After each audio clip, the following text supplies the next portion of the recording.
Ndatangarashitse imbere y'umunyanazareti, nibaza ntangaye cane icamunkundishije. Nigitangaza, nigitangaza, niyo ndirimbo yanje. Nigitangaza, nigitangaza, yuko Yesu yankunze atyo. Yesu nashimwe. Ndabaramukije mwese mu izina ry'umucunguzi wacu Yesu Kristo. Nongere ndabaramutsa kugira bose turamukanye. Ndabaramukije mwese mu izina ry'umucunguzi wacu Yesu Kristo. Kandi bambe nabo kuri Zoom turamukanye ko nabonye ni benshi. Mbega abo kuri Zoom nimba muri ko muranyumva, ndabaramukije mwese mu izina ry'umucunguzi wacu Yesu Kristo. Imana nishimwe. Turashimiye Imana cyane itugiriye neza ikaduha iki gitondo gishasha cy'umugisha, igitondo gishasha kuri wewe no kuri jewe, kandi igitondo Imana ifise umugambi mwiza cyane ku bantu bayo, kuri wewe nanje. Ndashimiye Imana kuri aba bantu bose Imana yazanye, abato n'abakuze, abavyeyi n'abana babo, ikazana nabo kuri Zoom nubwo batashitse ngaha. Aha aba bantu bose bagwanya urugamba. Hariho ibintu bibuza ko umuntu aza mu nzu y'Imana byinshi. Kuba rero washitse hano ni intsinzi. Wewe uri kuri Zoom wagerageje. Sinzi bamwe ko bari mu mazu yabo, nuko hari abari kuri Zoom mugabo bari ahandi bideplashije, ariko uko biri kose kuri Zoom bariko baratwumva. Mbega nabo tubashimire. Imana ibahezagire abantu bari kuri Zoom. Ijambo Imana yampaye ni ijambo rikomeye cyane, kuko ni ijambo ry'Imana. Yesu nashimwe. Ni ijambo ry'Imana. Wasenze yarigumye ko cyane, yavuze ngo ijambo ry'Imana. Burya rero nta kintu cyakuzanye kindi cyo kugirira ikimazi nk'ijambo ry'Imana tugiye kumva. Baba rero abo turi kumwe hano mu rusengero canke baba bari kuri Zoom, Imana yatugiriye umunsi mukuru ukomeye, kubera yatuzanye imbere yayo, ifise umugambi wo kutubwira ijambo ryayo, ngo ivugane natwe. Imana ivugane natwe iciye mu ijambo ryayo. Ni by'ukuri umukozi w'Imana Paulo yigeze kubwira ab'Ikorinto, ababwira ngene bakwiye gukoranira hamwe, abibasobanurira mu majambo akomeye. Abibutsa igituma Imana ikunda ishengero ryera iyo ikoraniye hamwe. Ababwira ngo bamwe yabashizeho ubwa mbere kuba intumwa, ngo aba kabiri bashiraho kuba abavugishwa nayo, aba gatatu bashiraho kuba abigisha, ngo maze hanyuma ishiraho abafise ingabire zo gukora ibitangaza, ngo maze ishiraho abahawe ingabire zo gukiza indwara, ishiraho n'abahawe gufasha abandi, ngushyiraho n'abahawe kurongora Et aussi la mise en place et les gens qui ont le dos de mu nyuma ngushyiraho n'abahawe kuvuga indimi et nyinshi. les gens aussi qui ont des dons de parler en d'autres langues. abo bose rero iyo bakoranye Et tout cela, s'ils se rassemblent, mu ishengero nk'uko urikoranye, si l'Église s'est imana assemblée, iba igomba ko izo ngabire zose ziza zigakora. parce que Dieu veut que tous ces dons puissent agir. mu nyuma yarangije avuga ngo kugira ishengero ry'imana ryubakwe Après, il a dit qu'il faut que l'Église de Dieu soit édifiée, rikomere. soit fortifiée. Yesu nashimwe. Que Jésus soit loué. akabazo gatoya ku bantu bari kuri Zoom, La question pour certains qui sont sur Zoom, byari byiza ko baba hano il serait mieux qu'ils soient ariko présents ici, ntibyakunze, mais ça n'a pas été possible. kuko hariya hoba harimo abavuga izindi ndimi nyinshi, Parce que s'il y a des gens qui parlent en d'autres langues, ntituza kuziprofita on twebwe ne turi va pas ngaha. en profiter, les gens qui sont ici. ariko kandi nimba harimo n'abigisha Mais s'il y a des enseignants aussi, uno munsi abo kuri Zoom, aujourd'hui, les gens qui sont sur iyo Zoom, ngabire ntiza gukora ngo tuyimenye. ce don-là ne va pas agir. Yesu nashimwe. Que Jésus soit loué. byari byiza ngo bagerageje, Il serait mieux, ils ont essayé. ariko kandi kuri Zoom uno munsi Mais sur Zoom aujourd'hui, nimba muri bo harimo ingabire yo kuba abavugishwa, s'il y a parmi eux, il y a des gens qui ont des namba ari dons de prophétie, ukwigumya sinkunda kuvyumva. mais je n'entends pas souvent. kubera iki? Pourquoi? kandi hari ikintu abo kuri Zoom batuzimbyeko, Il y a aussi les gens qui sont sur Zoom. ubu ils baratubona sont ariko des twe choses- ntitubabona. Ils nous voient, mais on ne les voit pas. kandi sinobubirija ngo ndababone nanje oya, Je ne peux pas les obliger que je puisse kuko les twebwe voir. twabyiteguye turi mu ngoro y'Imana. Parce Yesu que nous, on s'est nashimwe. préparé, on est dans la ariko maison. bo bashobora kuba mbere hari impamvu zaziye zirabifatanganya Mais il se peut qu'ils ont des raisons un peu zituma particulières batamera nk'uko mwebwe qui mumeze ont fait ngaha. qu'ils ne soient pas comme vous l'êtes. Yesu nahabwe icyubahiro. Que Jésus soit loué. Imana icyo yashaka rero, Ce que Dieu veut yashaka ku bantu bose, pour tout le monde, ni uko umunsi yashinze. c'est que le jour qu'il hari ahantu nakunda gusengera mu Buganda narabayeho, umukozi w'Imana yakunda kuvuga ngo kuwa mbere w'iminsi indwi. la première journée de kugira rero uyu jours, munsi si c'était aujourd'hui, kuwa mbere w'iminsi indwi n'uyu munsi la première journée, le lundi de la semaine, c'est aujourd'hui. niho Yesu yazuka. C'est là où Jésus fut ressuscité. Yesu nashimwe. Que Jésus soit loué. rero ishengero byari byiza ko kuwa mbere w'iminsi indwi Il serait mieux que baza bose lundi de la guhimbaza première semaine, intsinzi y'umwami wacu Yesu igihe que tout le yazuka, monde vienne ici pour célébrer la victoire kuko de la amaze résurrection kuzuka iyindi de Jésus. minsi mikuru yose yaciye iba migufi. Parce qu'après cette ressuscité, les jours se sont écourtés.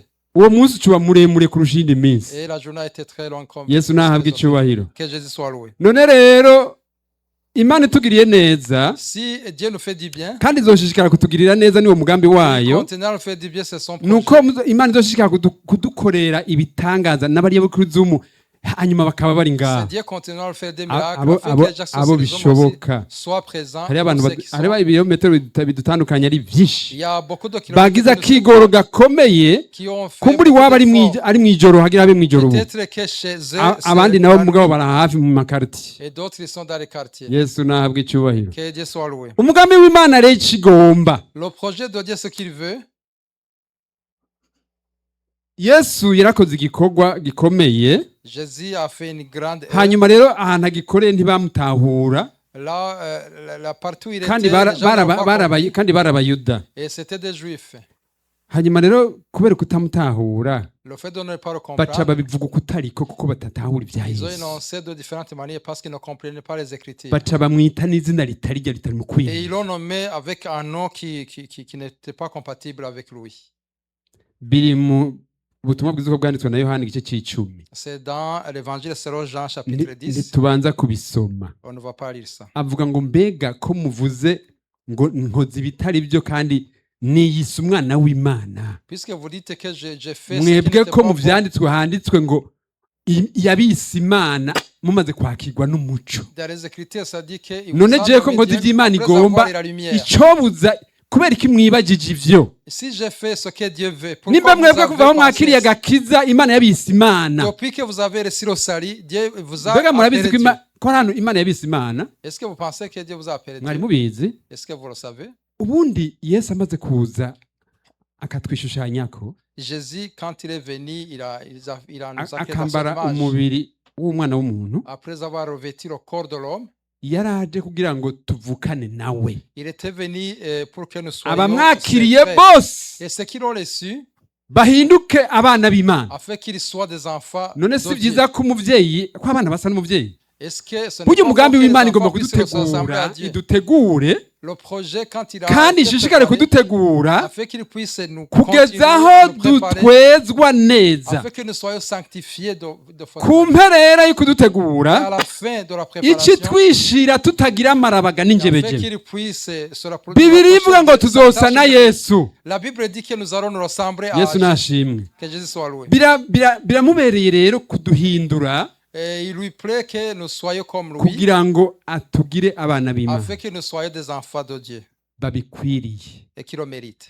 Uyu munsi rero Imana yakuzanye ngo ikwigishe kuba umwana w'Imana. Aujourd'hui, Dieu t'a amené pour que tu sois un Ijambo enfant ry'Imana de Dieu. twumvise basengera, La parole de Dieu, que nous umugambi avons waryo le projet de la ni parole de Dieu, ukugira rize kuri wowe riguhindure, ça fait que la parole de Dieu puisse te changer, rimpindure na jewe, qu'il puisse me changer aussi, ritugire abana b'Imana pour que nous twese. soyons tous des enfants de Dieu.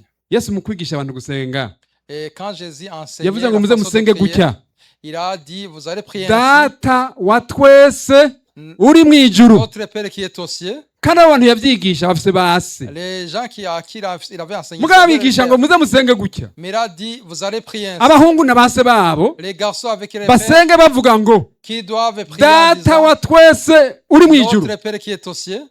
Muravyumva ivyo bintu? Est-ce que vous comprenez? Ni ukuvuga mu yandi majambo, En d'autres termes, wowe wa muhungu ukijijwe toi qui es sauvé, usangiye papa na so wawe. parce que tu as le même Père que Muravyumva que ivyo ton père. bintu? Ariko murumva iyo privilege? Est-ce que vous comprenez le privilège que vous Wewe wa avez? mukobwa ukijijwe Toi, la fille qui est sauvée, usangiye papa na so wawe. tu as le même Père que ton père. Mbega hari umuntu afise abana babiri ngaha bavukana? Est-ce qu'il y a quelqu'un qui Umuvyeyi a, bafise abana babiri est-ce que ahaguruke. qui a deux enfants ici? Ahaguruke gatoya ikintu kimwe ndabasaba. Un Nta parent numwe qui- afisemwo un babiri. parent qui a deux enfants ici. Nta numwe afisemwo babiri n'ukuri. Urakoze Yesu aguha umugisha. Et que Jésus te bénisse. Nyabana babiri nibahaguruke. Nibagufashe bahaguruke. Nibagufashe bahaguruke. Abana Et babiri. que les enfants aussi, Nta bana que afisemwo les enfants aussi babiri. se lèvent. Nta bana afisemwo babiri Et s'il n'y a n'ukuri. pas deux enfants, Yesu nashimwe. que Jésus soit loué. Muhagarare gato. Bariya bana mubona Les deux enfants que vous voyez, kuri uyu muvyeyi wundi ari hano, et l'autre parent est ici, uwundi muvyeyi ari hano, nahaguruke. qu'il se lève. Ega nawe nyene azi guhaguruka. Parce que lui peut se lever aussi. Bariya bana rero bariya Les mubona deux enfants que vous voyez, bafise ibintu basangiye vyinshi cane. ils ont des choses qu'ils ont Ibintu en basangiye commun. vyinshi Il y cane a deux choses qu'ils ont en commun. avec probabilité yo kuba confondi Et umuntu ashobora no n'ababavyaye. kubyitiranya N'ababavyaye. c'est avec ce qui les ont mis au monde. Imana rero igomba kutwidantifyako Dieu veut nous identifier à lui kugira hafi duse nayo. afin que nous puissions nous rassembler à lui. Ni ukuvuga bajya bana bavuze ngo data wa twese uri mu ijuru, Lorsque ces enfants disent niko na papa notre wabo Père qui est au avuga, ciel, niko na papa wabo c'est la avuga. même chose que leur papa dit. Nk'ubu nababwira ndisenga muti data wa twese uri, Si sindabasengeye. je vous demande de prier que notre Ariko Père qui est au ciel, basenze lorsqu'il prie, bavuga ngo data wa twese uri mu notre ijuru. Père qui est au ciel, Ni kuriya muhungu avuga, c'est comme ça Ni que kuriya la mwigeme personne, comme avuga, la fille dit, niko Madame Donavina c'est comme avuga, Madame de la niko ville Pasteur dit, Terence et avuga. Pasteur Terence dit. Yesu nashimwe. Que Dieu soit loué. Yesu yavuze ngo Jésus-Christ a dit, ndagomba ko baba umwe nk'uko natwe twe nawe j'aimerais que data vous turi soyez umwe. un comme moi et mon Père, nous sommes un. Urumva isengesho rya Yesu? Est-ce que vous comprenez la prière de Mwicare Jésus? Yesu abahezagira. Asseyez-vous. que Dieu Mwakoze bénisse. kugamburukira umwigisha. Nagomba rero ndababwire umugambi w'Imana. J'aimerais vous dire le Iki projet de gitondo ce matin. igomba kubakundisha ivyanditswe vyera, Il veut nous faire aimer les kuko saintes écritures. kuko mu vyanditswe vyera mufise aho nyene muri Parce que les Bibiliya saintes écritures que vous avez, bifise umugambi wo kubahingura, ils ont un projet de pouvoir vous bikabahingura de vous changer bivanye n'ikibanza wabihaye. selon la place que vous voulez avoir. Ivyanditswe vyera Les saintes écritures biguhingure qu'elles puissent vous changer kugezaho usa n'umwana w'Imana afin koko. que tu puisses avoir l'image de Yesu de la nashimwe. que Jésus soit loué. Nico gituma waje waje C'est pour cela que tu es venu. kandi mu kuguhingura hengenda kuye bizogenda Mais comment il va ivyanditswe vyera les saintes écritures? bigukura mu nzu kwa pasiteri Terence Il va t'amener bikagukura mu nzu kwa pasiteri il va Karabayomba te faire quitter de la mu nzu kwa pasiteri Karori de la maison de bikakuzana bigukuye mu muryango iwanyu dans ta famille. Il bikaguhingura va te changer kugezaho wewe afin usanga ataco gisana niyo wavuye jusqu'à ce que tu n'as plus kuko abantu turi l'image kumwe relative abantu turi divine. ku mugoro y'Imana Parce que les gens qui sont dans la maison, bava ahantu henshi ils viennent de plusieurs bava endroits. mu bintu Ils vyinshi viennent de plusieurs choses. bava mu bihugu Ils vyinshi viennent de plusieurs pays. mu miryango myinshi Dans les différentes familles.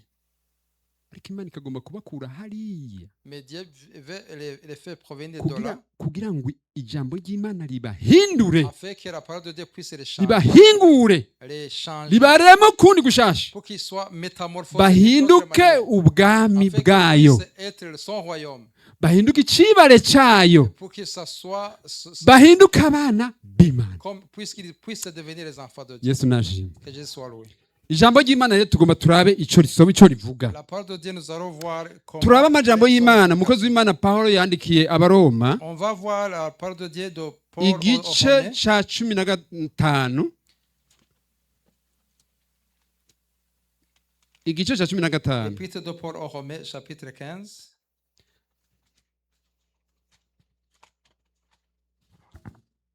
abaroma icete Pawulo yandikiye Épître de abaroma Paul aux Romains, chapitre 15. iki gice turaba umurongo wa 4 Paul, verset 4 tugeze ku wa 6 jusqu'à 6. handitse gutya kuko ivyanditswe kera vyose vyandikiwe kutwigisha Or, tout ce qui a été écrit d'avance a été pour notre instruction. kugira ngo kwihangana no Afin que par guhumurizwa la patience et par la consolation, guheshwa n'ivyanditswe biduhe kwizigira et dont les ibizoba Écritures nous possédions l'espérance. kugira ngo guhumurizwa Afin que par la consolation no kwihangana et la patience, guheshwa n'ivyanditswe biduhe kwizigira et ibizoba dont les Écritures nous possédions tubanze l'espérance. tugarukize nka kuri uwo murongo ivyanditswe vyera Les saintes Écritures, harimwo guhumurizwa il y a la consolation, harimwo kwihangana il y a la patience. ivyanditswe vyera Les saintes Écritures, bizana umuntu birazana umuntu ils amènent une personne, nk'uko iri jambo rivuga kuri uyu murongo wa 4 comme la parole de Dieu, verset 4, biha umuntu il donne à une personne kwizigira ibizoba euh, kwizigira ibizoba l'espérance. uno munsi hari ibyo turimo uno munsi Nous sommes dans certaines choses aujourd'hui. twarakijijwe Nous avons été sauvés. mu buryo bwo kugira icyo twiteze Et en ayant toujours envie de... ibyo duhahamye turondera turiko turakurikira Ce que nous sommes en train de chercher, biruta kure c'est plus que... nibyogereranywa n'ivyo turiko Ce turajya n'est pas comparable à de là où nous allons. ivyanditswe rero vyera Les saintes Écritures, birasanga umuntu mu rugendo mu bugaragwa il puisse trouver la personne qui est dans... bikamuhumuriza Et ça ngo humura nuko nyine bigenda le console. ubandanya inzira irahita Continue le voyage. bikamuhumuriza Et ça te console. bikongera bikamuha kwihangana Ça te donne aussi la patience. kwihangana kubera iki Pourquoi la patience? haba hariho ibintu bikuracamwo Parce qu'il y a des choses par lesquelles tu passes bishaka kuguhindura ngo uhindukire usubire inyuma qui veulent t'entraîner biguca intege kugira ngo urugendo ntirubandanye pour que ça puisse t'affaiblir. ivyanditswe rero vyera bimaze guhumuriza Les saintes Écritures, lorsqu'ils viennent te consoler, birongera bikaza bikaguha kwihangana ils viennent aussi pour te donner aussi la patience. ubu yawe ni ukwizigira ibizoba hari En imbere ayant la patience de ce qui est devant kuko toi. aka gakiza Parce que le salut, kamaze kudukiza après que nous étions sauvés, kanatubwira ko tutari abo ngaha ils nous disent que nous ne sommes pas des gens katubwira ko turi ingenzi n'akavantara et que nous sommes des... kakaduha kwizera umwana Et w'Imana ça nous donne aussi l'espoir. kakaduha kugira identite yo mw'ijuru Et ça nous donne aussi une identité du ciel. hanyuma umuntu agaca agira ivyizigiro Et la personne a de l'espérance biri mw'isezerano ry'Imana biri mw'isezerano ry'Imana qui sont dans l'Ancien bivuga Testament, bivuga iki uko tuzosa qui disent comment nous allons bivuga être iyo turiko turajya ngene hasa et d'où nous allons commencer. yesu nahabwa icubahiro Que Jésus soit ku loué. murongo wa 5 havuga ngo Verset 5. ariko imana itanga Que le ukwihangana Dieu de la persévérance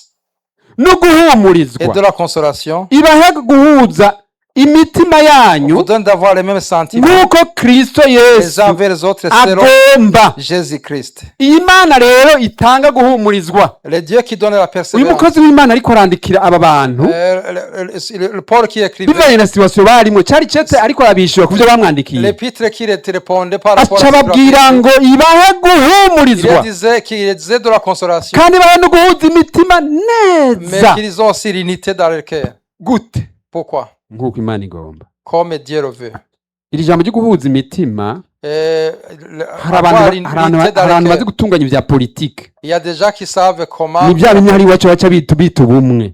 C'est là où on appelle l'unité. hari abantu bazi gutunganya ama organisme Il y a international des gens qui savent mieux organiser za les ONU n'izindi nations n'izindi. réunies avec d'autres Mo structures. iki ijambo bashiramo ni iry'uko baba uni, Mais ils mettent mugabo cette parole ntibazi de comment l'unité, être véritablement uni. mais ils ne savent pas ingene bashobora barabivuga mu majambo mugabo c'est loin d'être une réalité. ils le disent en mots mugabo siko biri.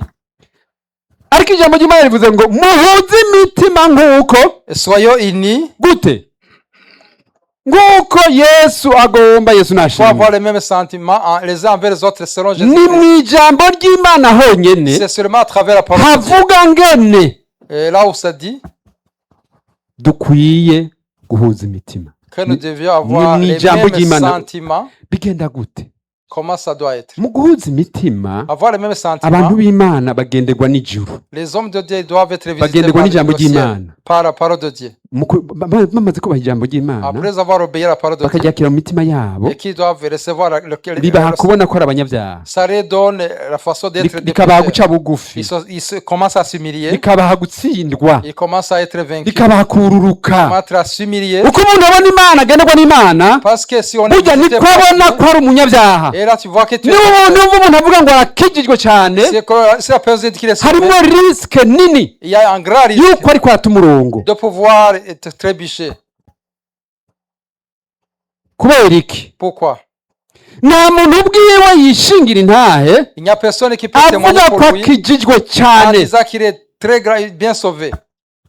ariko ijambo ry'Imana rivuga ngo mpwemu uhoraho Mais la parole de Dieu dit que le Saint-Esprit, abwirikaye n'impwemu yanjye ari cyabona il parle avec ko ndi umwana que je w'Imana. suis un enfant de Dieu. Imana n'ijuru birabiye, ijuru rero rikwemeje ko uri umwana w'Imana, uri umwana w'Imana Lorsque koko. le ciel témoigne que tu es un enfant de Dieu, tu es un enfant n'ijuru de Dieu. rero rishingira umuntu C'est le intahe. ciel qui témoigne pour Yesu la ubwiwe yavuze ngo nta muntu yishingira intahe, Jésus lui-même a dit ngo ariko jewe nawe noyishingira pour lui. vyoba ari ivy'ukuri. Même si je témoigne pour lui, ça c'est la vérité. Yesu nashimwe. Que Jésus soit loué.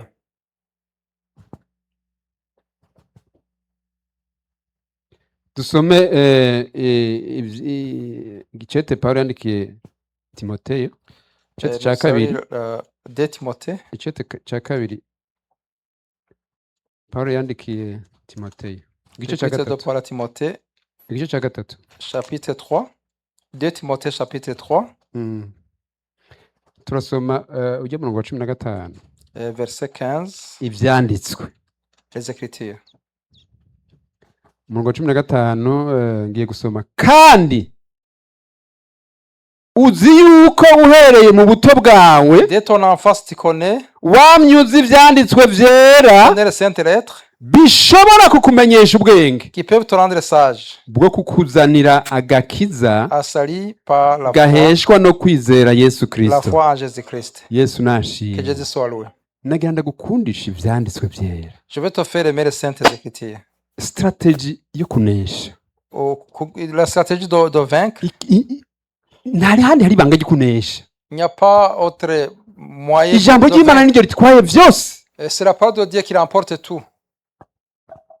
Bibiliya ivuze ngo, La Bible dit, umukozi w'Imana Pawulo yandikiye Timoteyo muri aya majambo avuga ngo, Paul a écrit à Timothée en disant,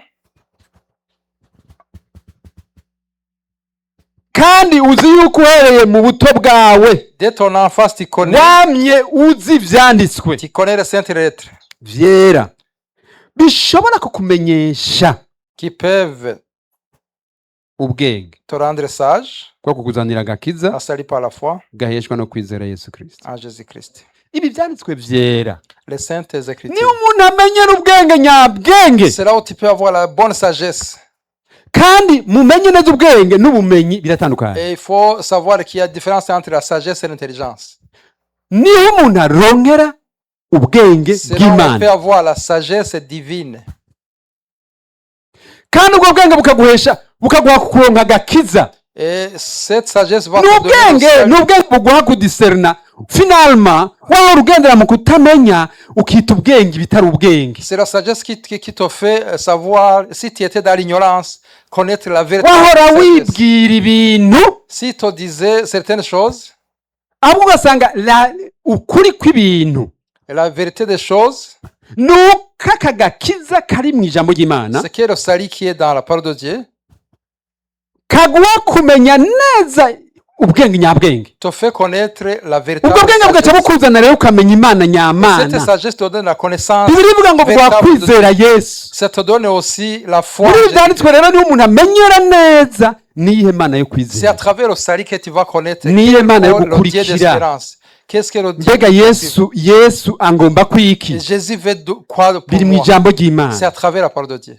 Umurongo wa 13 uvuga ngo ibyanditswe byose byahumetswe n'Imana Toute écriture est inspirée kandi de Dieu bifise akamaro ko kwigisha umuntu, et utile pour enseigner, kumuhana, pour convaincre, pour corriger, kumutunganya no kumutoza indero nziza mu kugororoka, pour instruire dans la justice, kugira ngo umuntu w'Imana afin que l'homme de Dieu abushitse soit accompli afise ibimukwiye byose, et propre, ngo akore igikorwa cyiza cyose. Yesu et nashimwe. propre à toute bonne œuvre.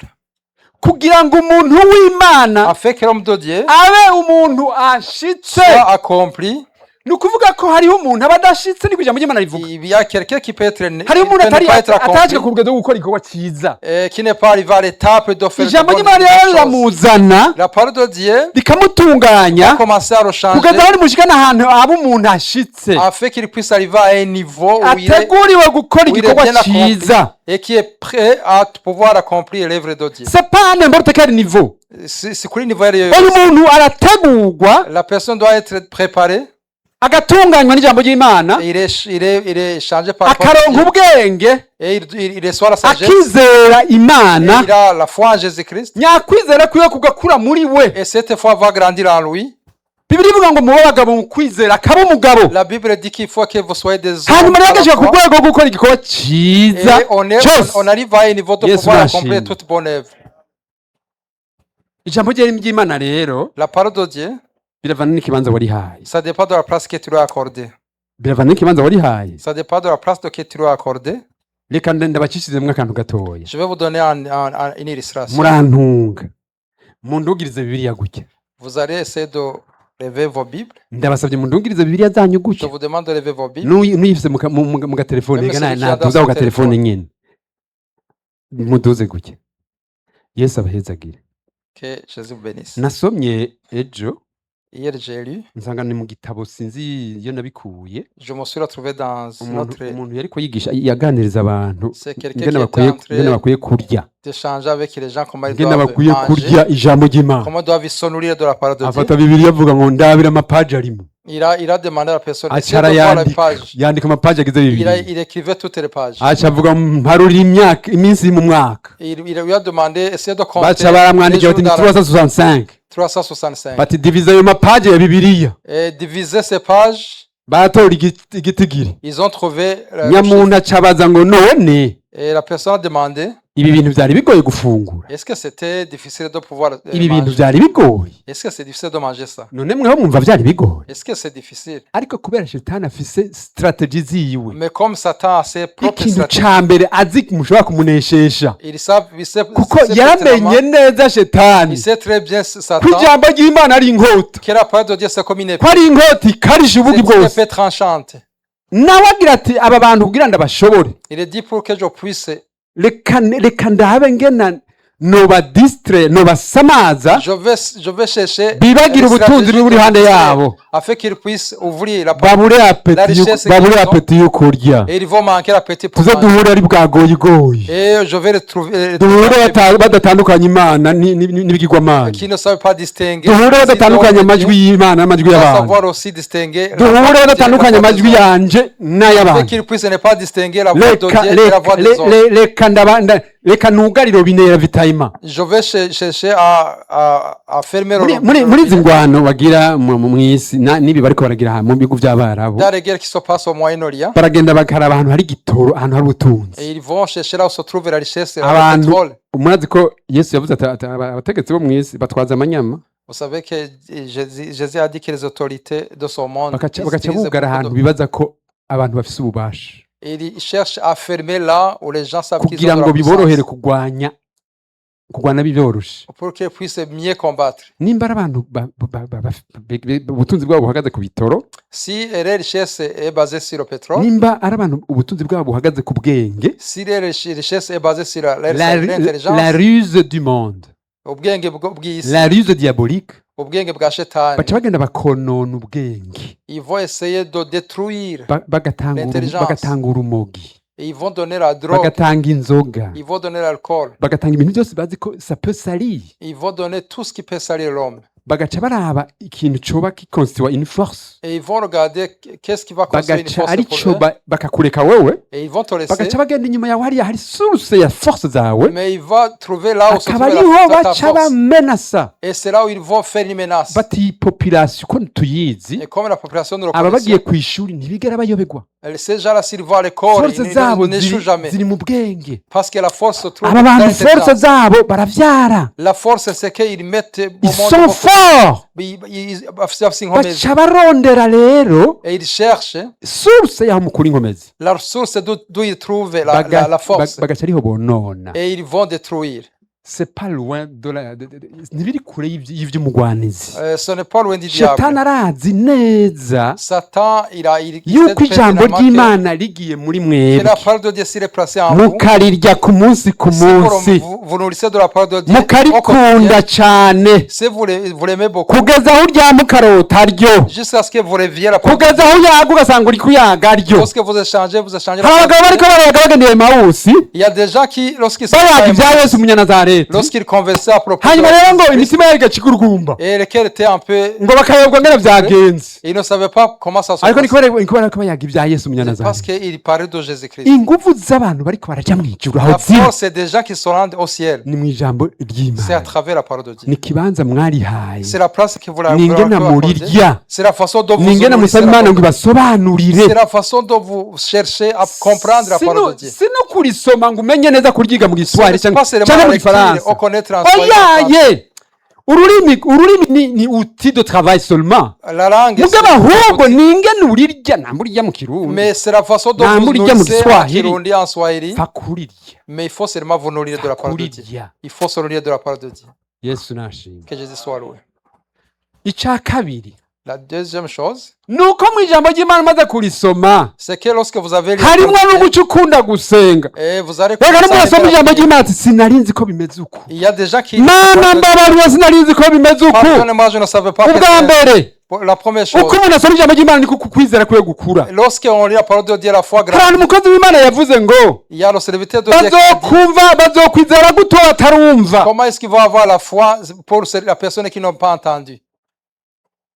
kubera kumva canke gusoma ukavyimenyera Parce que lorsqu'on bituma lit, ukwizera k'umuntu kwaguka parce que la foi va s'agrandir. erega mu buryo bw'impwemu Dans le mu ntiza spirituel, amaso mu buryo bw'impwemu dans le spirituel, burya hariho amanivo menshi il y a plusieurs niveaux. il y a des bébés Il y a des bébés spirituels, mais quand même des chrétiens hein. mais ce sont des chrétiens. il y a des bébés de 40 ans hariho abana il y a des bébés de 60 ans hariho abana b'imyaka mais mirongo quand même itandatu des chrétiens mugabo n'abakristo bashobora no kuba bafise amazina mw'ishengero peut-être qu'ils ont uvyitwaramwo neza vyaragenze ukuntu akavyitwa n'izina karirongo il peut même avoir umuririmbyi un autre w'umubebe église. umusanzi Un w'umubebe chantre de bébé, oe ibi abantu bose un intercesseur de bébé.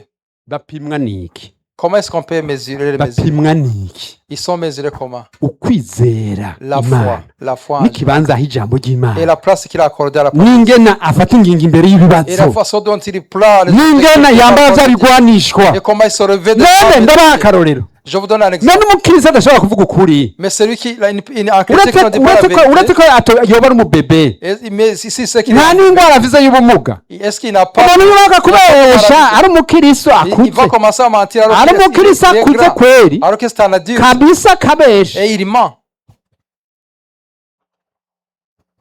kandi si ukubesha gusa, Et ce n'est pas le mensonge. ntibinamubabaze neja kongera Et même la prochaine fois, il recommence. kandi agashishikara kumva hari umuntu agiye kuramutsa kandi hari kera nari muto. Je suis allé saluer quelqu'un Ariko quand j'étais enfant, ntahangwa. c'était en Ango.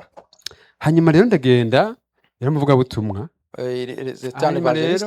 rero ndagenda ndamubwira ibyo ngiye kumubwira, J'ai essayé d'aller lui dire ce que je voulais lui aca dire. ndirimbira akaririmbo kavuga k'ikirundi ko kw'iradiyo Et il a chanté une chanson en kavuga ngo Kirundi. ndabiraramanganye, ngo ibyo byose ndabiraramanganye.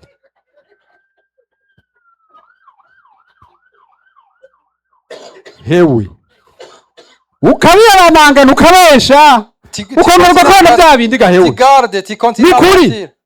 reka ndababwira ikintu kimwe, Je vais vous dire une chose. umuntu umwe yondeye umugisha Il y a quelqu'un qui est allé chercher la avugana na bénédiction. nyina wiwe, Il a parlé avec sa mère. barabicararanga barabipanga neza, Ils ont bien préparé. bati rero aramugira inama mama w'umuntu n'ikintu gikomeye. Et il a parlé avec sa nagiye mère. mbona hari abantu bariko barapfa hari muri petit séminaire Buta. Il y a des gens qui étaient Hajya à Petit Bézé. hanyuma rero hajya hari umwe muri bo agiye apfa bamurasheshe avuga ngo ndapfuye mama we. Il y a un qui a dit Burya prononcer le nom rero de sa mère. mama w'umuntu mw'abantu mwese mwabyawe n'abamama mwese, La mère d'un enfant. jewe muragomba munyibuke mutevye muribuka mama wanyu. Souvenez-vous, vous m'appelez, mais il faut se Nukuri souvenir de votre maman. ndabasavye muvyibuke. Je vous demande de vous souvenir de ça. Ndavyibutse Je m'en souviens. mukunde ba mama banyu. Il faut aimer vos mamans. Iyumvira umuntu w'umugabo Imaginez-vous un homme. agira apfe nyina ari mu yindi province Avant de mourir, sa mère était dans une autre province. muri reflex Dans sa ati réflexe, ndapfuye mama atabibona, je vais mourir sans que maman puisse Yo, assister. ndapfuye mama atambonye. Je meurs alors que kandi maman n'est pas là. amuze ngo nuko yari umunyeshuri. Vous pensez que c'est parce que c'est Na- un élève? Abagabo ntibagira ba mama, Est-ce qu'il y a des hommes qui n'ont pas de n'aba maman? batama bagira batera umugira Même les aho vieux- yumva mama Même we les umenga gens, ari avant de kure. mourir, ils commencent à se souvenir de leur maman.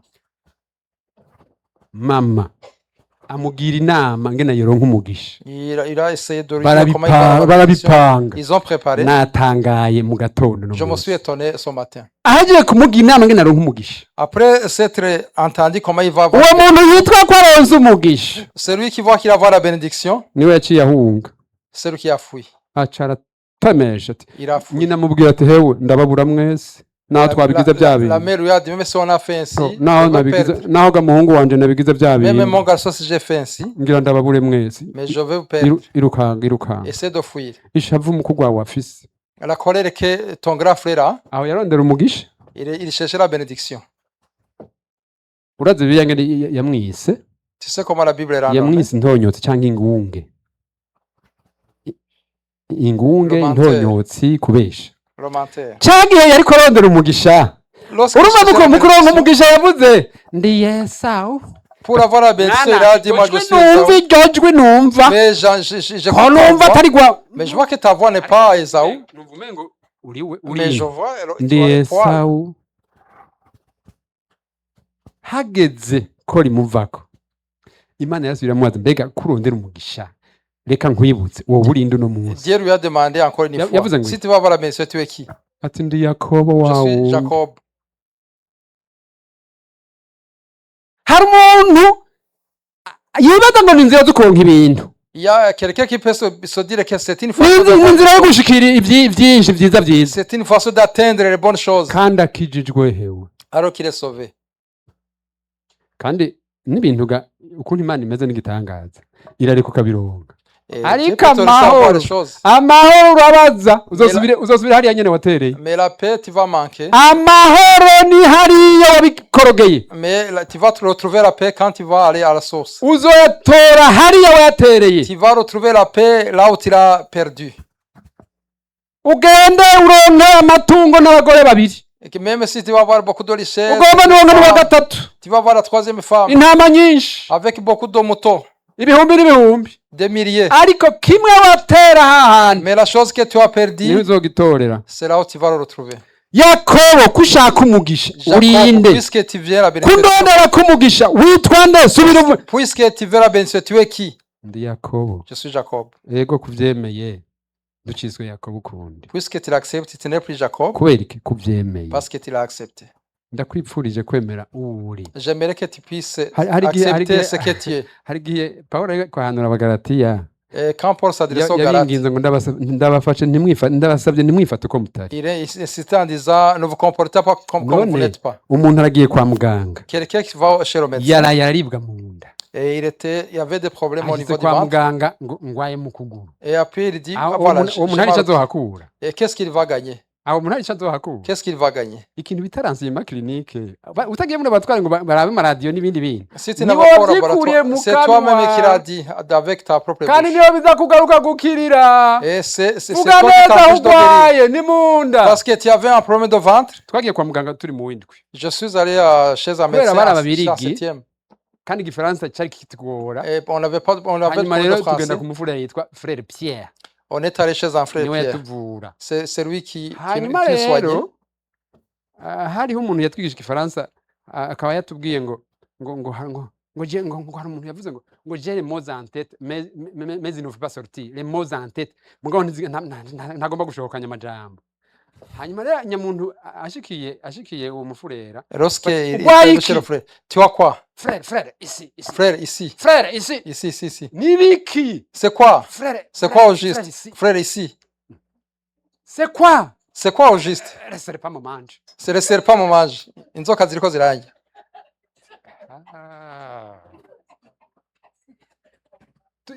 nca nibuka ngena uwundi yavuze ati ndavyumva mu mutwe mugabo vyanse gusohoka Je me suis souvenu quelqu'un qui disait, je l'entends dans ma tête mais ça ne sort pas. yayobewe le mot de vendre Il a oublié le mot de biriko ventre. biramurya Même les gens qui le tourmentent, pas mamanje les serpents mu maji. inyuma y'ibibazo vyinshi Après avoir eu beaucoup de questions, ni ukuvuga rero gupfa no gukira kwawe biri hehe parce que la guérison, mu kanwa c'est à travers ta bouche, biri ta mu langue. nkengera z'ururimi C'est à ta langue. imana ibigisha ngena muvuga Il faut que Dieu vous enseigne Mubwire Imana la façon neza de aho parler. murwaye. Il faut bien dire là où vous avez mal. imana nikeneye ko muyibwira ko mukije mu by'ukuri mugishyize imbere y'imana mwavuga ngo murakijije Est-ce que si vous êtes devant Dieu, vous allez dire que vous êtes sauvé? waje kugira ahantu Mais hari tu es umuntu rero vérifié. twagiye mu ikorana ikiremba On est allé dans une croisade à umukozi w'imana Kiremba umwe akuze et en serviteur de Dieu, nzabona arahagurutse et il s'est levé. nza numva ariko aravuga ngo mwaje kurabiki Il a dit, vous êtes venu voir mwavuga quoi? mwaje kurabiki Qu'est-ce que vous êtes venu voir? bana bavuye mu ma province yose Ils viennent de différentes provinces. mwaje kurabaka akajwari k'ikiremba Est-ce que vous êtes venu voir mwaje mwaje kurabiki les haies?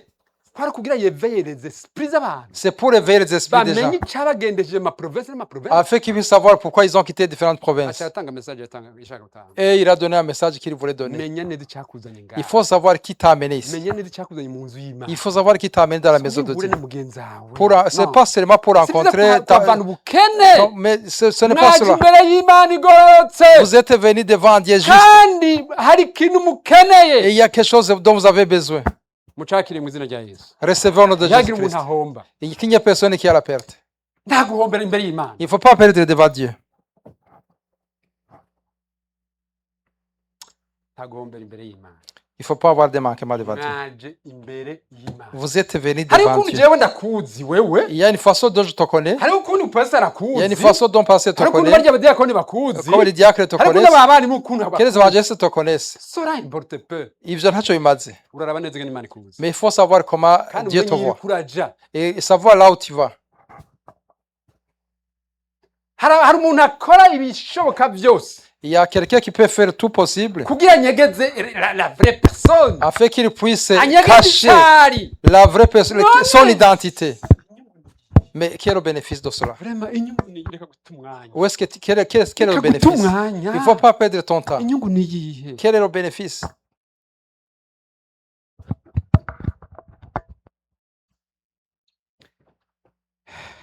Yesu nashimwe Que Jésus soit loué.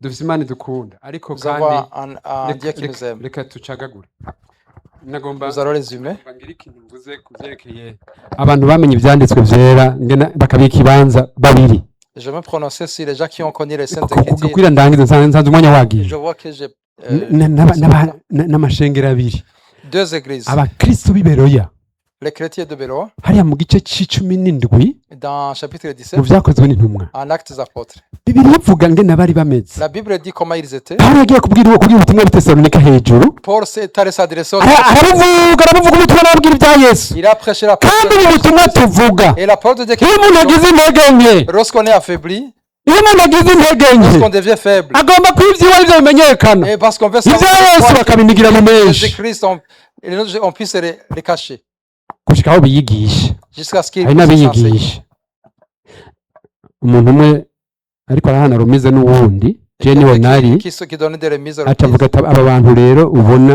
ndaguhaye Il a dit que les gens que je te donne, n'abantu bakomeye twakoranye ibikorwa bikomeye cyane ce sont des gens avec lesquels on a travaillé ensemble. Très- uratomboye cyane uzi abantu b'abahizi Tu es très heureux parce que tu uwakiye rumize niho nari Et celui qui avait reçu aca la arakira remise, ijambo et il a pris la parole. aca avuga ngo Il a dit, murakoze kumpa abantu b'abahizi merci de m'avoir donné des mwakoranye hommes ibikorwa voyants bikomeye qui ont travaillé avec moi. ariko jewe ubuhizi nkeneye kuzomenya Mais la voyance, c'est que je mérite n'ibikorwa à moi. bizonezera Et ce qui va me plaire, n'ibyo bazokora turi kumwe c'est ce qu'ils vont faire avec moi, yesu nashimye à ma présence. aha uyu mukozi w'imana pawulo Le serviteur de Dieu, Paul, ahejeje kuvuga ubutumwa ahantu après avoir prêché la parole de Thessalonique. Dieu à Thessalonique, abantu b'abayuda batatahuye pawulo icyo ari cyo les Juifs qui n'avaient pas compris ce qu'était Paul, baca bavyora imigumuko ils ont commencé à se rebeller.